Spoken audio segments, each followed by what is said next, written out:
மிதுன ராசி நேர்களுக்கு ராகு கேத்து பயிற்சி 2025 எப்படி இருக்கும் பாருங்கள். மிதுன ராசிக்கு 3வது பாவத்தில் கேத்து, 9வது பாவத்தில் ராகு.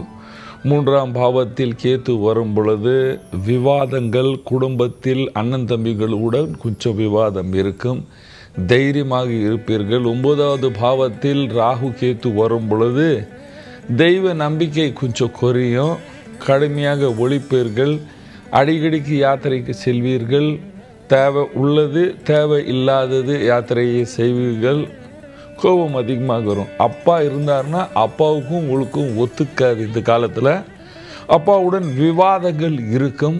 தர்ம காரியமும் தர்ம செயல் பற்றி பேசும் பொழுது நீங்கள் விரோதமாக ஏதாவது ஒன்று சொல்வீர்கள். இது இப்படியா, இதெல்லாம் பொய், இதெல்லாம் அப்படி, இந்த பொய் செய்கிறாங்க, அந்த மாதிரி ஏதாவது ஒரு தர்ம விரோதமான பேச்சை பேசுவீர்கள். இந்த தர்மம் சரியில்லை, அந்த தர்மம் சரி இருக்குது, அந்த தர்மம் சரியில்லை, இது சரி இருக்குது, இந்த மாதிரிலாம் விவாதங்கள் கொஞ்சம் இருக்கும். ஆனால் பண வருமானம் இருக்கும், தைரியமாக ஒழிப்பீர்கள், காலைல சீக்கிரம் எழுந்திருப்பீங்க, தைரியமாக வேலை செய்வீர்கள், பணம் சம்பாதிக்கணும் அப்படின்னு மனம் இருக்கும், தைரியத்துடன் வாழ்வீர்கள். தன்னுடைய வாரிசு பற்றி சிந்தனை செய்வீர்கள்.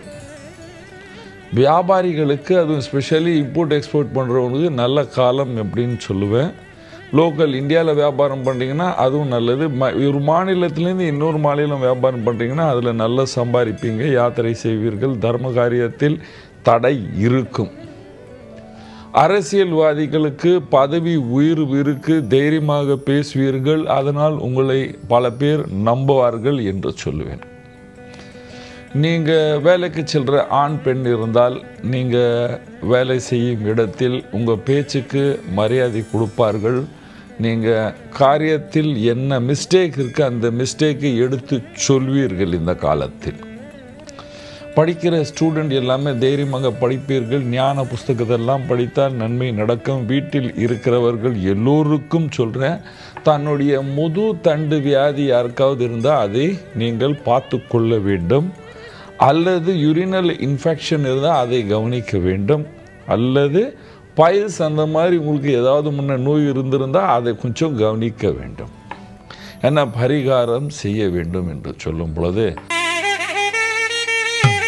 பரிகாரம் உங்களுக்கு உங்களுடைய குலதெய்வ வழிபாடு, 9ல் ராகு இருக்கு இல்லையா, குலதெய்வ வழிபாடு செய்யணும்.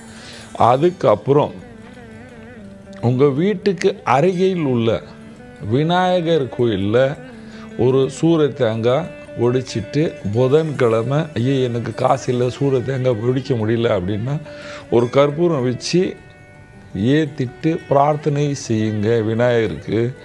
நன்மை நடக்கும், சுகமாக வாழ்வீர்கள். நன்றி, வணக்கம். இது போன்ற ஆன்மீக வீடியோக்களை தொடர்ந்து பார்க்க கடவுள் டிவி யூடியூப் சேனலை சப்ஸ்கிரைப் பண்ணுங்க.